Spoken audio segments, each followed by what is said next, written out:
Hello, I'm Abby, a mother of two. My story began when I got divorced and had to raise my boys on my own. That was really hard. I mean, have you ever felt completely alone in this world? I had no help, no extra money, and not enough sleep, of course. I had two jobs to simply buy food and clothes for Bruce and Dylan. But that's not the main point of my story. You can think, what on earth could be worse than that? But, well, the children I sacrificed everything for ended up abandoning me. Time went by and my sons grew up. Oh, we had really hard days, but imagine how proud I was to call those smart, handsome guys my sons. They did well at school, always helped me around the house, and got on well with each other. What else could I want? But we had kind of close connection, only till one day. That day, Bruce and Dylan left home to get education. I knew it would happen one day, but just think of it. How can one get ready for such a moment? I got used to them always being around. Like, you spend 24 hours at work and don't see your children,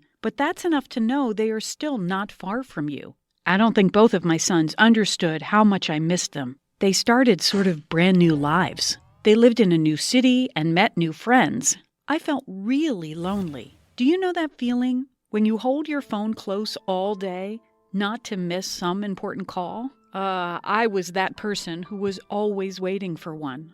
But my boys called me too rarely. I tried to soothe myself, thinking something like, they must have had a hard day, or maybe they're getting ready for a test. I was afraid to face the truth. Things got even worse when Dylan and Bruce graduated from universities.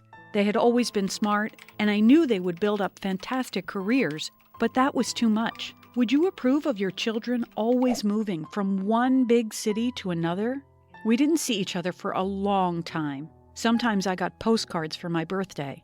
Not even a telephone call, but just a postcard. Can you imagine? I was crazy about that. The only thing calming me down was the fact they had girlfriends. You see, every woman hopes her kids would find their perfect match one day, a soulmate, so to say. I was looking forward to eventually meet the girlfriends, but I was completely surprised to find out that Sarah and Betty were not as excited to meet me. Everything I experienced before was just the beginning. The boys told me they would come in advance. How nervous I was. I worked as a waitress in a nice cafe in our town, so I decided it would be great to have dinner in the cafe and show the place I work at. If I only knew everything would go so much wrong. First of all, my son's girlfriends wore gorgeous dresses, and I felt like, okay, that's not Oscar Academy Awards. That's just a quiet cafe in a small town. But they seemed to look down on me, for I was not all dolled up. When Sarah and Betty found out I was working as a waitress, they couldn't hide some kind of shame and arrogance. They didn't think about me working as a waitress in two cafes to help their future husbands get education. What would you do in such situation? Run away? Say everything you think about? Or just keep your feelings deep inside? I chose the last option for the sake of my sons. Before they came to town, I bought some nice vases as a present. I thought them to be nice before I saw Sarah and Betty. The evening they went back home, I decided to keep the presents. I knew they wouldn't like them. I was sure I would see their "really" faces. And the most awful thing was that my dear boys wouldn't help me saying even a single word. They just ignored their girlfriend's behavior, and I thought, that's the moment. Help me, please, 1,000 times. But nothing like that happened. They seemed to forget about me. I was depressed.